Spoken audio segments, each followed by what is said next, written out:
Everyone, good morning. Welcome back to my channel. কেমন আছো তোমরা সকলে? আশা করব খুব ভালো আছো, আর আমরাও সকলে খুবই ভালো আছি। শুধুমাত্র আর কয়েকটা ঘন্টা, তারপরে কিন্তু নতুন বছর আমাদের শুরু হয়ে যাবে। 2025টা কার কেমন গেল জানি না, তবে আমাদের তো এই যে এভাবেই কেটে গেছে। সকালবেলায় বাটুল এসেছে, ওর নাকি নেল কাটার লাগবে, তাই ও আমাকে বলছে কাকিমণি আমাকে নেল কাটারটা একটু দেবে।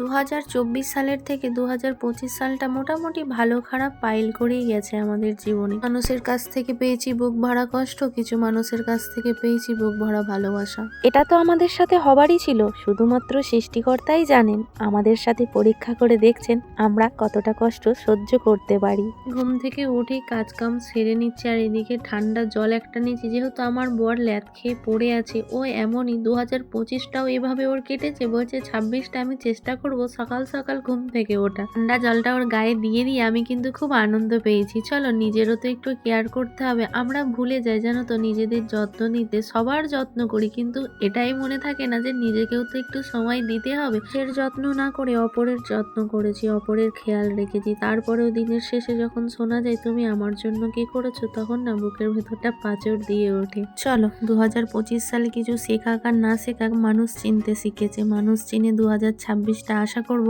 অনেকটা ভালোভাবেই কাটাবো। তবে আমি একা একা কাটাবো না, তোমাদের সঙ্গে নিয়েই কাটাবো। দেখো, মানুষ তো আছেই মানুষকে নিন্দা করার জন্য। তুমি ভালো কিছু করলে কেউ বলবে না তুমি ভালো করছো, তুমি খারাপ কিছু করলে তখনই মানুষের চোখ বেরিয়ে যাবে যে ওই যে ও খারাপ কাজ করছে। অ্যাকচুয়ালি সোশ্যাল মিডিয়াটা কি সত্যিই জানতাম না, এমনি ভিডিও করতে হয়, রিলস বানাতে হয়, বানাতাম। সত্যিই সোশ্যাল মিডিয়া থেকে এত মানুষের ভালোবাসা পাওয়া যায় এটা জানতাম না। অনেক মানুষ পেয়েছি, অনেক মানুষকে হারিয়েছি এই সোশ্যাল মিডিয়ার মাধ্যমেই। তবে চলো, যদি জেনে শুনে কারো মনে কষ্ট দিয়ে থাকি, সবার কাছেই আমি ক্ষমা চাইছি, আমাকে ক্ষমা করে দিও। যারা যাবার তারা তো চলেই যাবে, সারা জীবন তো তোমার সঙ্গ ধরে হাতটা ধরে কেউ তোমার সাথে চলবে না, তোমাকে একা একাই চলতে হবে।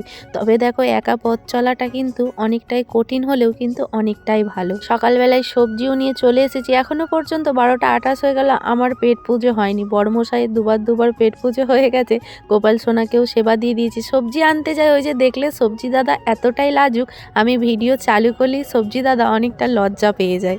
তবে ঠান্ডার মধ্যে এখন উঠতে অনেকটাই বেলা হয়ে যাচ্ছে, তাই খেতেও অনেকটা দেরি হয়ে যাচ্ছে। বড়মশাইয়ের 3বার খাওয়া হল, আর আমি এই যে এখন 1টা বাজে, 1টার সময় আমি একটু আলু মুড়ি খেলাম, দিয়ে একটু মটরশুঁটি ফুলকপি সব রকম দিয়ে তরকারি বানিয়েছিলাম। তবে আজকের তরকারিটা একটু অন্যরকমভাবেই বানিয়েছিলাম। খাওয়া দাওয়া করে রোদ্রের মধ্যে গোপাল সোনাকে নিয়ে এলাম। চলো, আজকে অনেক কিছুই শেয়ার করলাম। নতুন বছর সবার ভালো কাটুক। রাধে রাধে।